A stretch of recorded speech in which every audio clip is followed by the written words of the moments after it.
Ah, Graham, what are you like? What? What is he like? What? I was just telling Snodford how I got my missus to like me. Like you? I'd like to know how you got her to acknowledge you at all. We met on a hill. I was immediately taken by her likeness to the lady what works the door at the local pub. 'Cause it was her? Yeah. Probably propping it open. The beguiling blooms of white and lilac lichen across her lack of neck. The fragrant ring of petrichor, like nose rainbows, after the drizzle what we just had. The way she just sat there, watching me, like a duck. A duck? They swallow rocks to help digest their food. No teeth like. Anyway, tell him the next bit. Oh yeah. So I says, what's a fancy lady like you doing on a hill like this? And we had a magical evening. And? Now I'm banned from the park.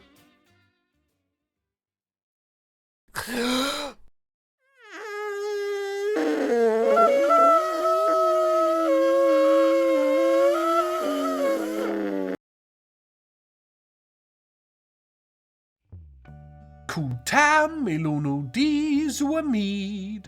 Welcome one and all to the most animal-friendly place to bring up the healthiest technically lit sheep that this dimension has ever heard bleat distressingly in the murk, that we all call Mirrorgleam. Talking of the sheep, I decided that 4 new lambs every 5 minutes is possibly a little on the excessive side of often, and so have tasked the dwarves with dealing with the symptoms rather than the cause.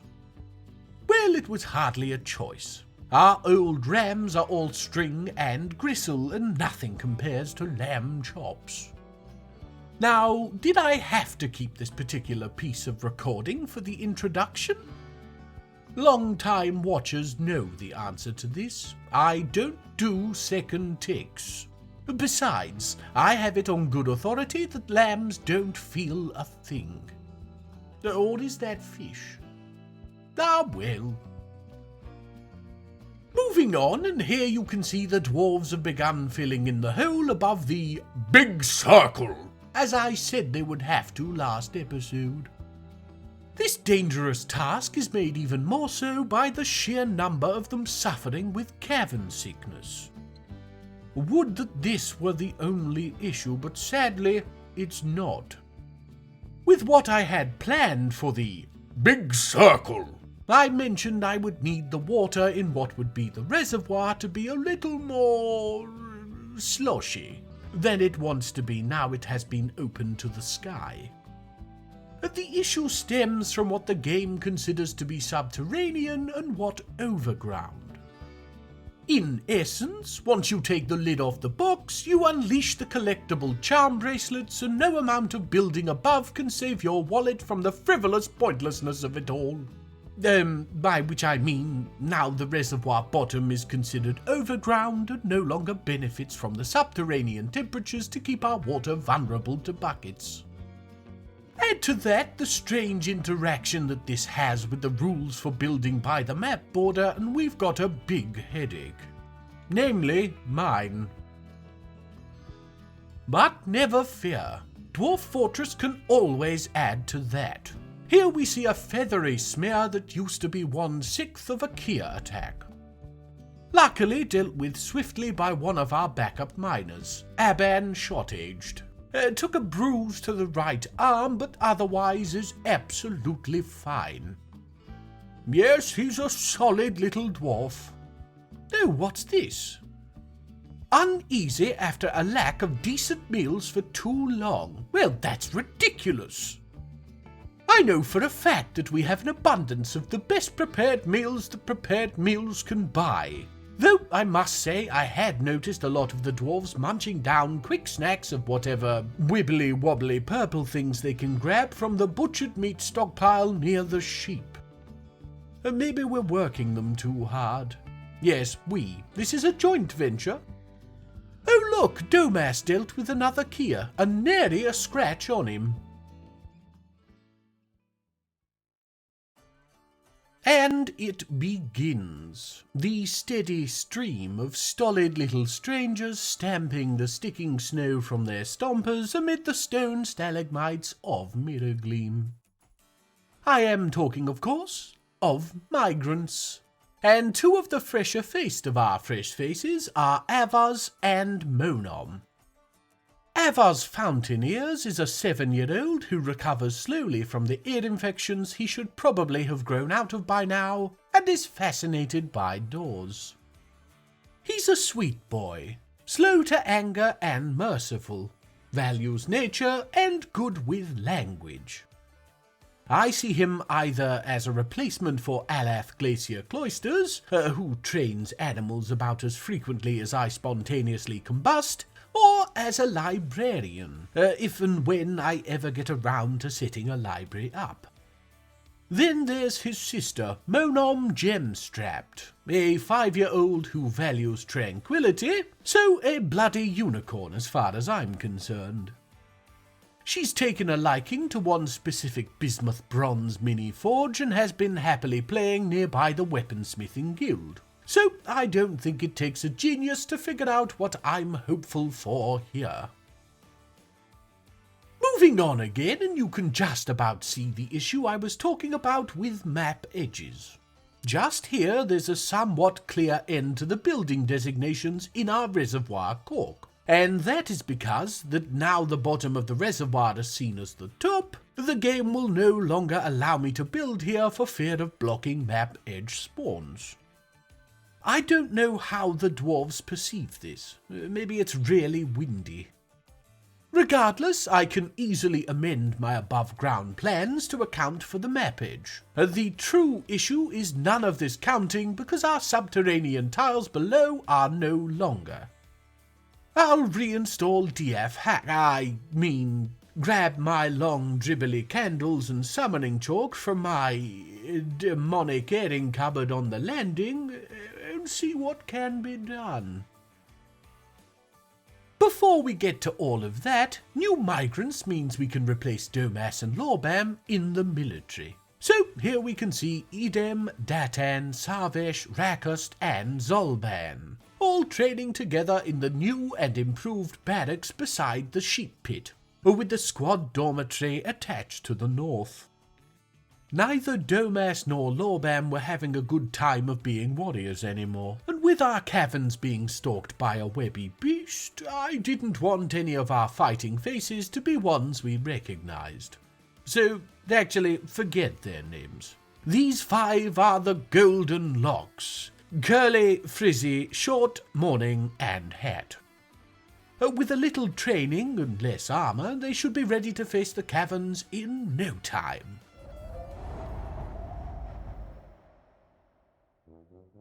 I can't really comment. Nah, I suppose not. Can't comment on what? Well, that's a silly question. What? Why? He just said he can't comment. If he told you what he can't comment on, he'd have to comment on it, and he can't do that. Why is dragging me in always your first answer to boredom? No comment. Yes, well, I wasn't interested in your little comment or not comment anyway. Waste my time with nonsense. Not like I haven't got loads to do already.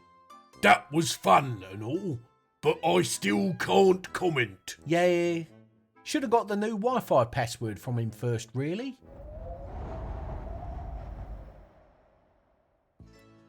We're following Onget Silvery Vault as he goes into a strange mood. If you don't recognize him, that's because he's one of our new migrants. And normally this would mean we shouldn't expect anything too interesting from him, which is added to by his claiming the leatherworker's workshop. But of all the new migrants, Onget has been the quickest to take a shine to one of our Mirrorgleam founders, that being Adil. Can't say as I see the appeal myself, Adil being a grumpy old coot, but there we go. We'll give him a minute anyway. And he's created Tangerig Tath, Tickbank the Trampled Esteem. Oh, me, it's a cape. Does this mean? The dimension of destiny needs a savior. A hooded hero cloaked in wool and midnight. A vermin knight with cute little paws of justice. A symbol of a clear lack of cats, but mostly of all that is right and good. And a robin. The Winged Wambler.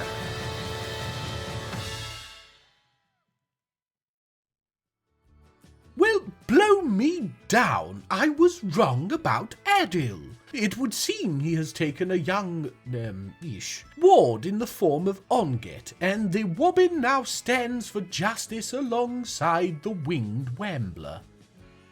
For those who missed my illustrative representation of Onget in his crime-fighting attire, hidden as it was behind his more experienced partner, here it is again. I am particularly proud of the bent W on his build. Marvellous. And he named the cape Tickbank the Trampled Esteem, so don't blame me. Now on to something truly incredible. I fixed it! It took some serious work on my part, having to convert each individual overground airspace into subterranean airspace, and a painstaking process that left me finger-sore and choking on candle smoke. But now we have an underground reservoir once more! Now, yes, I had to materialize several tons of solid rock where once there was none, and I was a little liberal with it down below in my frustration. But we'll now have no more issues with unpourable water below. And above is prepared for the next step in my Mirrorgleam plans.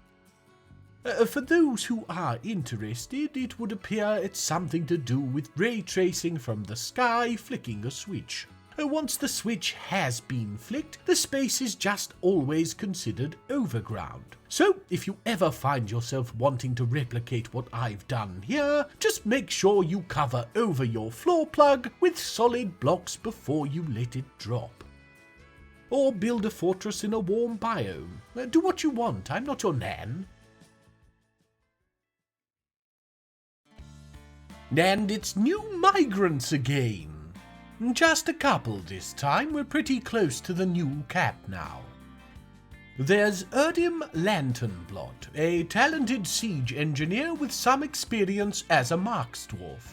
Very interesting. And he's pusillanimous, which is just a fancy word for cowardly, so we'll probably never make use of him in this manner. No matter, there's always more than enough stone to be relocated. Then we have Vuka, Duradimash. She's an accomplished pump operator that's good with language, as you'd need to be whilst performing repetitive up and down motions with your arms.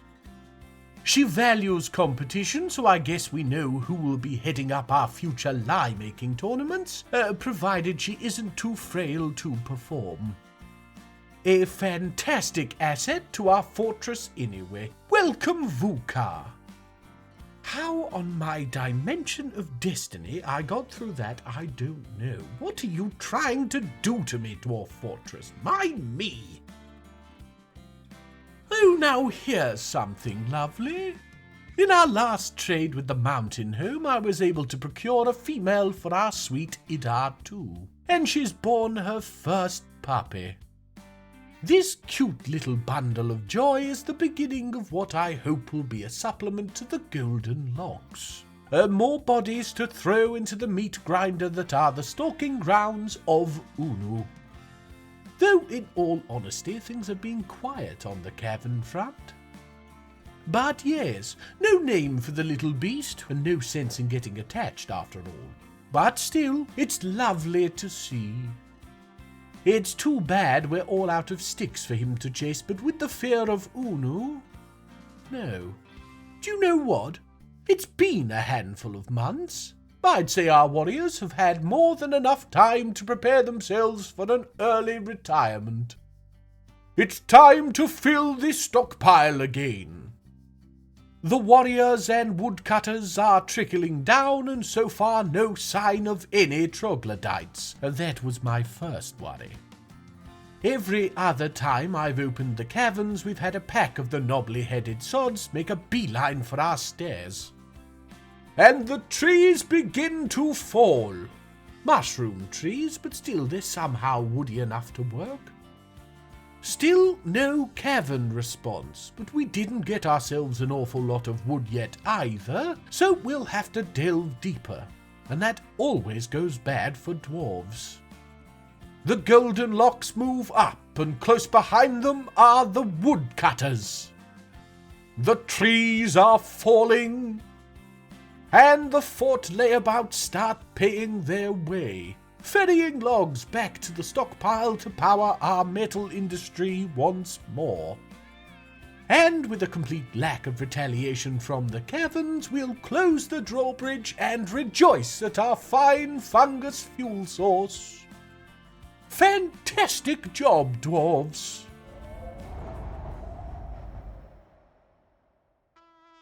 Hey, Flem, is this your subscription to Bridge Monthly? What? Oh, yes, I subscribed last month. Fair enough. Wish you told me you'd subscribed. Well, what's it to you? Well, it's just, then I wouldn't have had a little altercation with Graham about it. You thought it was his because he's a troll. Well, yeah. He called me a bergamot. Said I should get a subscription to What Triathlon. Bergamot and subscribe to... Oh, for the love of me. I wish I hadn't bloody subscribed to What Eldritch Abomination. Why don't you get a hobby? I got one. Nearly 2 years into my subscription of What Blood Pressure. First edition came with my very own monitor and cuff. Go bother Gainsborough. I'm seeing if I can reach the high triple digits. Get out!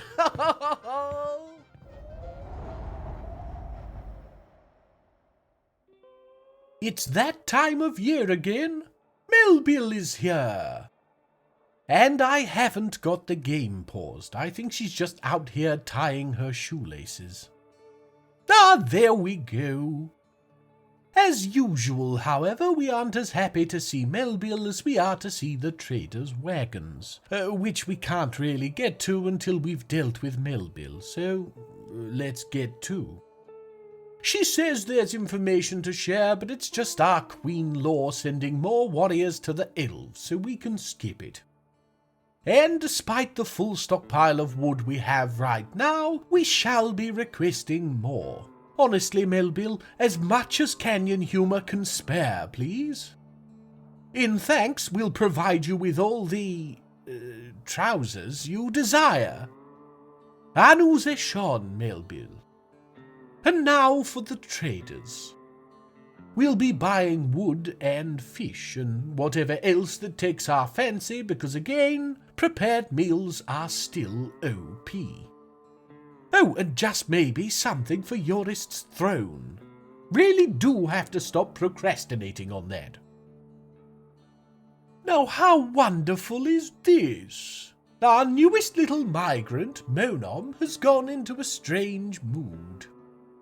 She's claimed a crafts dwarf's workshop, so spin the wheel for what we're going to get, but frankly I think it's just too darling that she's making anything at all to be anything but thrilled. We're going to give you some time, little one. Don't rush yourself, and we'll be back when you're done. While we wait for her, we can say hello to our new and probably final migrant, Izam Drill Orb. A relatively young individual with some novice skills in a handful of rather interesting areas. We can always make use of more hands, especially ones attached to persons who are slow to anger, so welcome Izam. Already enjoying himself in the Weapon Makers Guild, always lovely to see.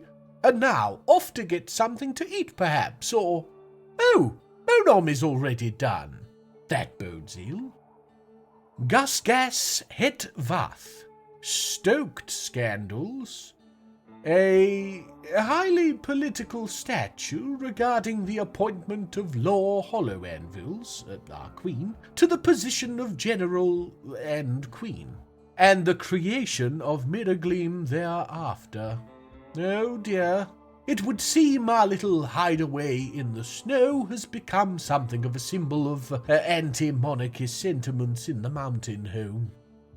Quite how this has been conveyed to and then understood by and reflected on in figurine form by a 5-year-old is completely beyond me.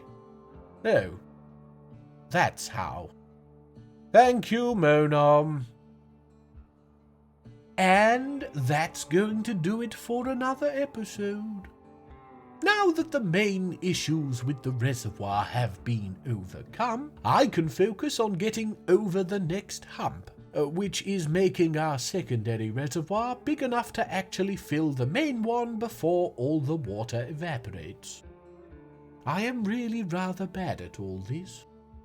Regardless, thank you all for watching. I do hope you enjoyed yourselves, and I'll see you again next time. Anu Zeshon, you most wonderful of individuals. Nanus Eshon.